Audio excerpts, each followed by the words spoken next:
이 와중에도 이런 기업들은 실적이 되게 좋아집니다. 그런 기업 또는 이제 증설하는 기업, 이 정도로 이제 개인 투자자들께서는 방망이 짧게 잡으시고 저점 매수, 고점 매면은 차익 실현하면서 상반기는 그렇게 잘 버텨 나가셔야 될 것 같습니다.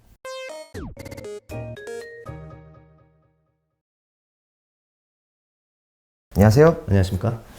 자이언TV의 앤드류입니다. 자, 오늘은 격주로 돌아오는 시간이죠. 김태용 그로스힐 자산운용 대표님의 김태용의 픽 시간 돌아왔습니다. 먼저 첫 번째 질문으로 이제 우리나라 국내 기준금리 상승, 연준의 양적 축소, QT 같은 것들 때문에 이제 시장이 좀 무너지고 있는 것 같습니다. 올해는 좀 장이 어려울 것 같은데 전문가가 아닌 개미들을 위한 투자 조언 좀 부탁드리겠습니다. 투자할 때 좀 삼을 만한 기준 같은 것들이 있을까요? 네, 지금 뭐 연초부터 장이 좀 올라야 되는데 좀 많이 조정을 받고 있는데 그 계기가 된 게 이제 뭐 지금은 다 아시는 이제 FOMC 의사록이 1월 6일인가요? 그때 이제 나오면서 그때부터 쇼크가 시작이 된 것 같아요. 그러니까 그 부분이 시장을 그럼 자 보세요. 1월 6일 날 나왔으니까 지금 한 열흘 정도 지났잖아요. 그러니까 열흘 동안 이제 시장이 그걸 계속 반영을 하고 있는 거거든요. 네, 그래서 지금 그걸로 봤을 때는 시장 조정이 조금 1분기에서는 계속 진행이 될 수도 있다 이런 생각이 들어요. 그래서 저희가 이제 작년 연말에 제시했던 차트를 하나 잠깐 보여드리면은 작년 연말엔 저희 이렇게 시장을 예상을 했어요. 뭐냐면은 그래도 이제 연초에는 조금 상승을 아직은 유동성이 좋으니까 상승을 했다가 저희 그때 이제 작년 연말까지는 한 6월 정도에 첫 금리 인상이 있을 거다라는 이제 얘기들이 있었고 그다음에 QT 얘기는 이제 아예 없었잖아요. 그래서 한 2분기 정도에 그러니까 빠르면 한 4월 정도에 주식시장이 많이 빠질 거라고 이제 저희는 이제 말씀을 드렸고 그게 빠지면은 그때는 좀 기다렸다가 한 10% 가까이 빠지면은 분할 매수하자 이렇게 이제 말씀을 드렸었어요. 근데 이건 이제 전략이 이제 저희도 뭐 틀렸다고 해야 되나 아니면 수정을 해야 되나 이렇게 되는 겁니다. 그래서 오른쪽 차트로 바꿨어요. 그래서 이제 오른쪽 차트 뭐냐면은 이게 이제 4월에 빠져서 사는 게 아니라 1, 2월에 빠질 때 사야 되는 걸로 바뀌었네요. 네.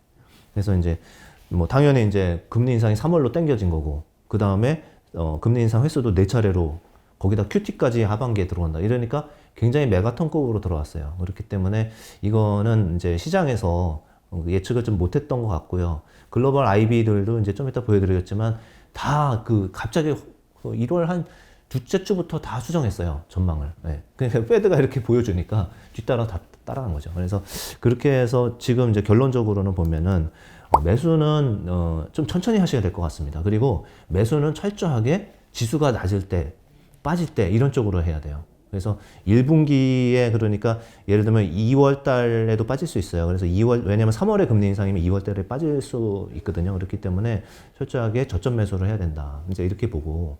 그럼 이제 개인들이 그러면 어떻게 하시는 게 이제 좋은 거냐. 여기에 이제 한 세 가지 정도를 말씀을 드릴 텐데 시장이 끝나는 게 절대 아닙니다. 이게 저점 매수의 기회긴 합니다. 근데 좀 아프죠. 이 빠지는 동안에. 그렇기 때문에 너무 지수 플레이 하기는 좀 어려운 장입니다. 첫째. 그래서 지수가 올라가네 이제 좀 회복됐나 보다 이러면서 올라갈 때 따라 사면은 먹을 게 별로 없어요. 네. 그리고 그렇다고 또 막 빠질 때 뭐 2800 깨졌다 이러면서 막 거기서 추격 매도 하잖아요. 그러면 또 바보 됩니다. 네. 그렇기 때문에 이거는 철저하게 거꾸로 생각하셔서 좀 어려워요. 이거 저도 어렵고 저희 기관 투자가들도 반등할 때 좀 따라 사고 막 이러거든요. 그런데 이번에 상반기 장은 거꾸로 철저하게 마인드 컨트롤 하면서 빠질 때 두려워하지 말고 조금씩 분할 매수 하셔야 되고 그 다음에 올라갈 때는 대형주 10% 올랐다 이러면 팔아야 돼요. 네.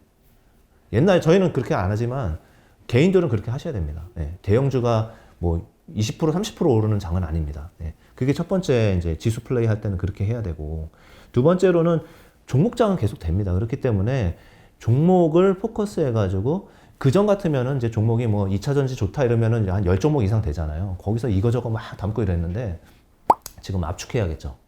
그렇지만은 핵심 대장주들은 빠질 때마다 분할 매수하면 되게 좋은 기회가 올 것 같고요. 그럼 세 번째는 그럼 종목이 뭐가 좋냐 이러면은 이럴 때일수록 철저하게 실적 위주의 종목들을 해야 됩니다. 그래서 실적이 잘 나오는 기업들 위주로 해야 되고 특히 뭐 이제 테마 위주로 올랐던 기업들은 지금 장에서는 좀 어려운 상황입니다. 그래서 이제 약간 성장주들이 지금 실적은 별로 안 나오는데 미래 꿈이 있어서 많이 오르는 주식들이 많잖아요. 뭐 예를 들면 수소도 그렇고 뭐 어떤 뭐 메타버스 관련주들도 좀 그럴 수 있고 그렇습니다만 그 중에서도 실적이 나오는 회사들이 있어요. 그러니까 그쪽으로 이제 집중을 하다 보면은 지금과 같은 장에서 그렇게 어렵지 않게 갈 수 있겠죠. 그리고 이제 마지막으로 그러면 실적도 우리가 어떻게 알아요? 나중에 나오보면 서프라이즈 났다, 뭐 쇼크 났다 그러는데 그러면은 방법이 그것밖에 없습니다. 이제 제가 그 전에 계속 말씀드린 것처럼 지금 가격을 올릴 수 있는 기업 또는 가격을 올리고 있는 기업들이 있어요. 이 와중에도 이런 기업들은 실적이 되게 좋아집니다.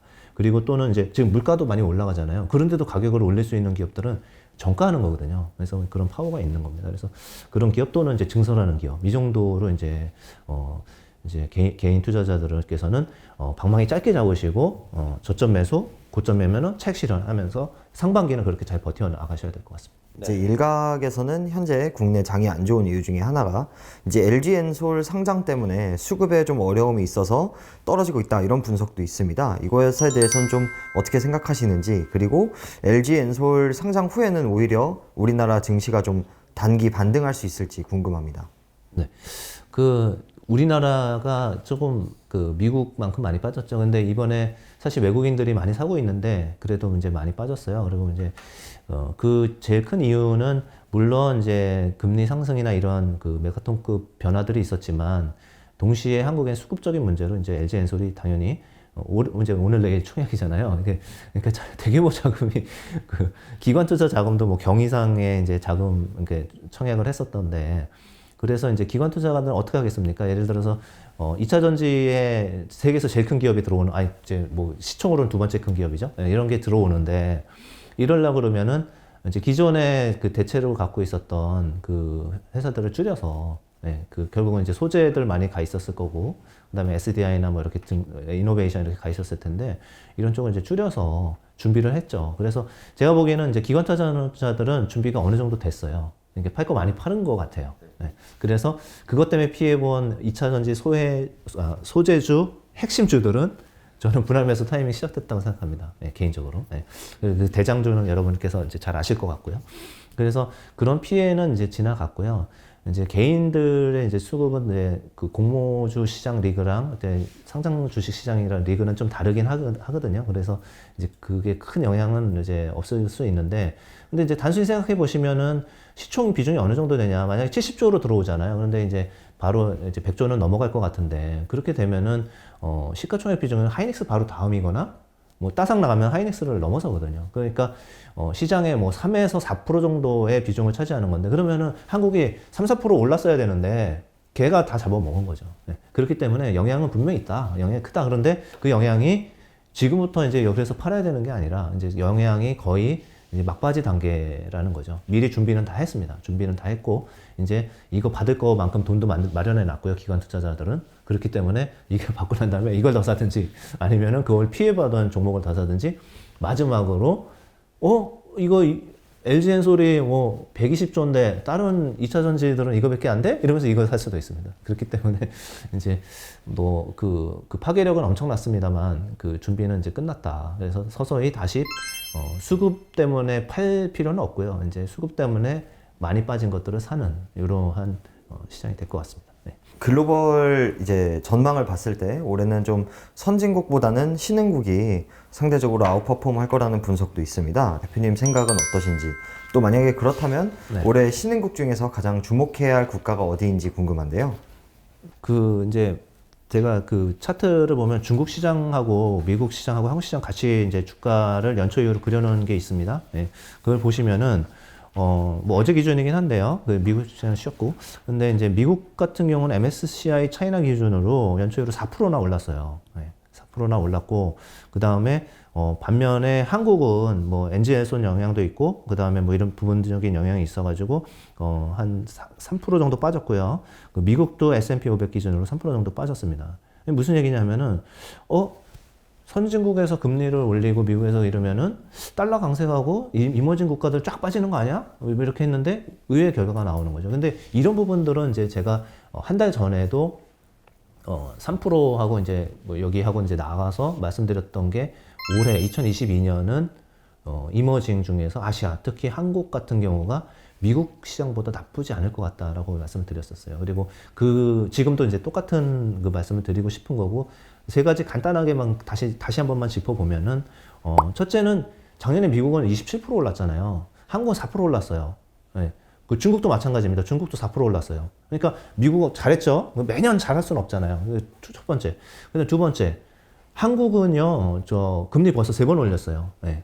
미국은 이제 6월 올린다 그러다가 3월 올린다 그래서 난리 난 건데, 우리는 긴축 사이클이 훨씬 빨라요. 6개월 이상 빠르잖아요.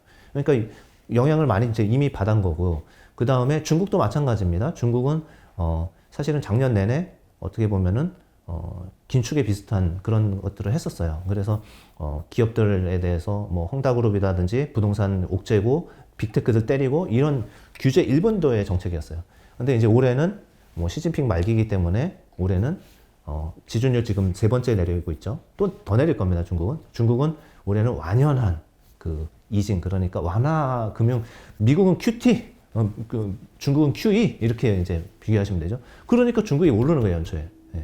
네. 그리고 이 부분들은 작은 펀드 플로우를 보셔도 알 수 있어요. 다음 장 보시면은 이번 주말에 나온 얘네들이 이제 금요일마다 JP 모건에서 글로벌 펀드 플로우를 국가마다 이제 보내요. 그런데 이제 한국 같은 경우 보시면은 이 바 차트에서 이제 하살표 아래로 쳐놓은 게 작년 1년 내내 그냥 돈이 빠져나간 거거든요. 네, 빠져나갔다가 지금 연초 이후로는 이제 돈이 막 들어오고 있죠. 그리고 저번 주에 얼마 들어왔냐면 12억 불 한국에 들어왔어요. 그러니까 뭐냐면은 한 뭐 1조 5천 정도 들어온 거죠. 한 주 동안에. 네, 그런 겁니다. 그래서 한국이 이제 좀 펀드의 자금이 계속 유입이 되고 있다. 외국인들이 보기에 한국이 괜찮은 것 같다. 이렇게 보는 거죠. 그리고 이제 오른쪽은 연초 이후 누적인데, 외국인이 2조 7천억 샀고, 이제 개인도 2조 가까이 사셨고, 그 다음에 나쁜 기관들이 4조 7천억이나 팔았어요. 그래서 이제 이렇게 지금 이제 지수가 조금 이런 상황이다. 근데, 외국인이 그러면 왜 사냐 이제 생각해 보면은 아까 이제 그런 부분들, 뭐 한국은 뭐 호키 시장 국가였고 작년에, 올해는 이제 빨리 진행이 됐고 이런 부분도 있지만 그런 것도 있는 것 같습니다. 그러니까 삼성전자가 있잖아요. 그러니까 반도체가 있는 국가 중에서 제일 많은 국가. 그러니까 그리고 작년에 언더퍼폼한 국가.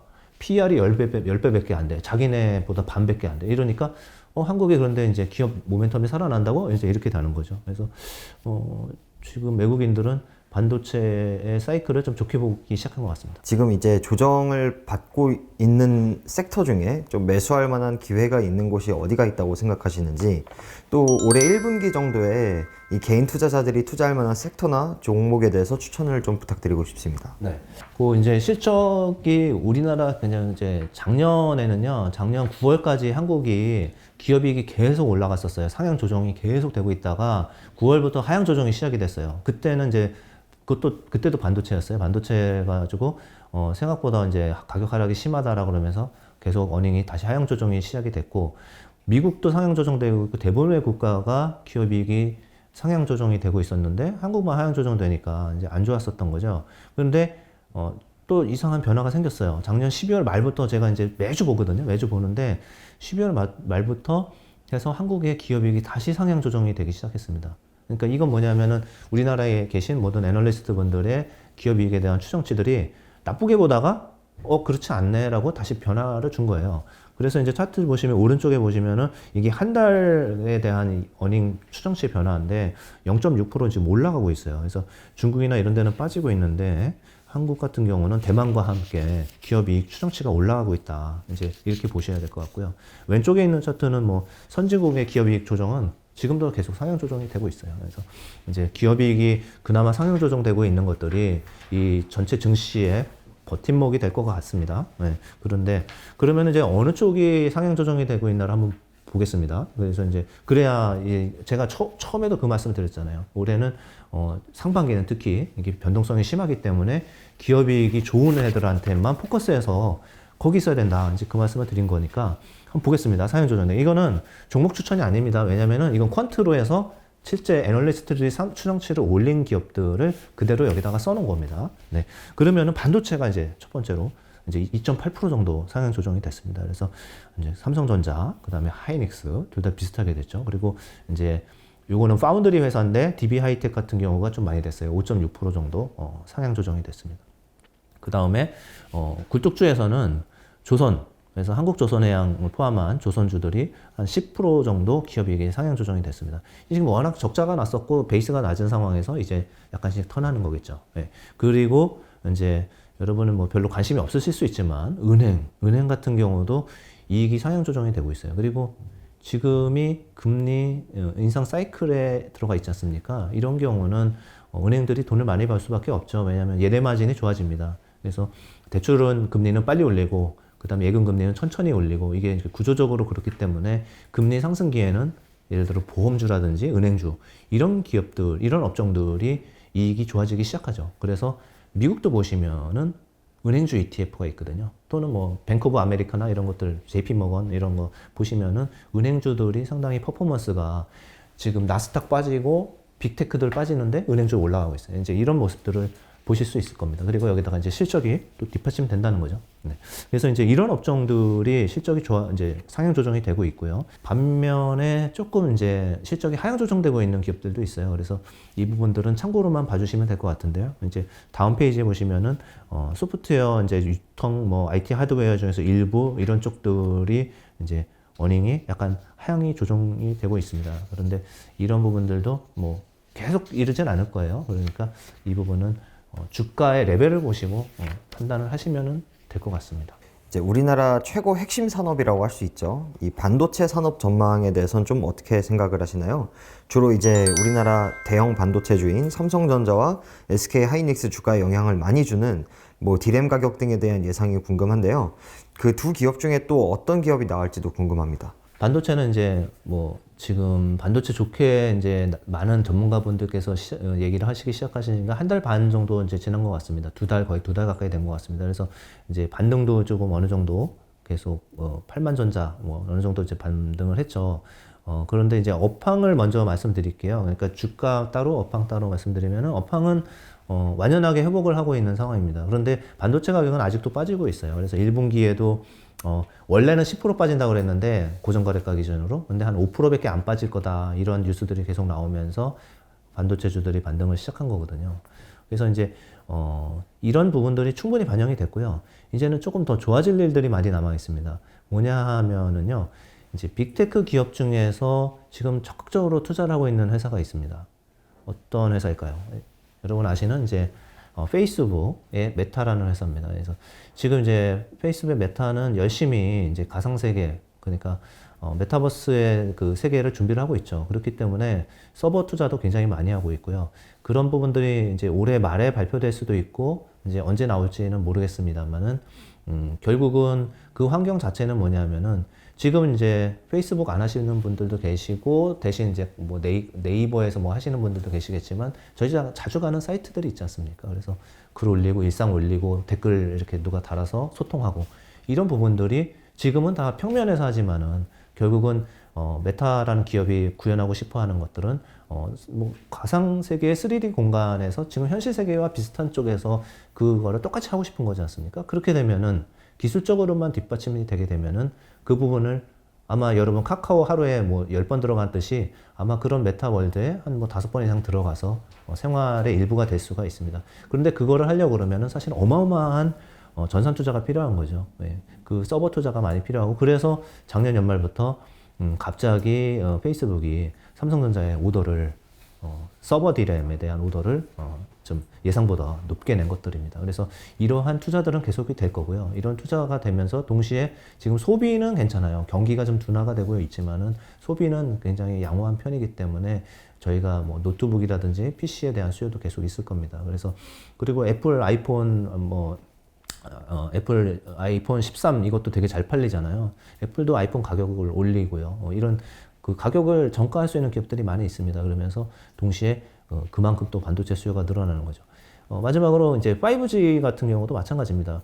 우리나라는 5G가 이제 도입이 빨리 됐는데 미국이나 선진국들이 5G를 올해 적극적으로 도입을 하고 있습니다. 그런데 아시다시피 5G 폰 같은 경우는 반도체 채용량이 D램이 한 1.5배 정도 되고요. 4G에 비해서. 낸드 같은 경우는 거의 2배 정도 됩니다. 그렇기 때문에 가격이 떨어져도 이런 수량들이 계속 늘어나는 거죠. 네. 이런 이제 다양한 그 IT 기기들의 전방 수요 때문에 반도체는 좀 업황을 보시면은 좀 괜찮습니다. 그래서 이 정도만 이제 정리를 업황을 드리고요. 그러면 누가 더 좋냐? 그거 좀 애매하죠. 왜냐면은 뭐 그냥 반도체만 좋으면 하이닉스가 더 좋을 수도 있고요. 반도체 100%인 회사고, 그 다음에 이제 삼성전자가처럼 이제 그 시스템 반도체도 있고, 그 다음에 스마트폰도 있고 이랬을 때는 스마트폰이 어떻게 잘 나오느냐, 그 다음에 걔들이 잘하는 OLED 폴더폰이 어떻게 잘 나오느냐에 따라서 또 그 단계가 있을 겁니다. 그래서 뭐 둘 다 좋은 것 같습니다. 근데 이제 여기서 이제 주가를 따로 띄어서 제가 얘기하려고 그러는 게 뭐냐면, 주가가 좀 어느 정도는 약간 반영을 했어요. 제가 말씀드린 거에 반 이상은 반영했을 겁니다. 그렇기 때문에 이제부터는 더 실적이라든지 새로운 모멘텀들을 보면서 이제 해야 되는 거고, 그리고 또 하나는 아까 제가 올해는 철저하게 특히 상반기는 파도 타기를 해야 되는 장이다 이렇게 말씀드렸기 때문에 주가는 뭐 어제 오늘 일이 아니기 때문에 반도체 가격 이제 주가들이 빠지면은 좋은 분할 매수 기회겠죠. 그렇게 이제 대응을 하시면 됩니다. 그래서 삼성전자 마찬가지고 하이닉스 마찬가지고 빠지게 될 때마다 그냥 편안하게 분할 매수 하시고 한 6개월만 더 기다리시면은, 그러면은 이제 저희가 처음에 그려드린 차트처럼 이런 시장의 QT까지 반영하고 나면은 하반기는 좋은 모습이 나올 것 같아요.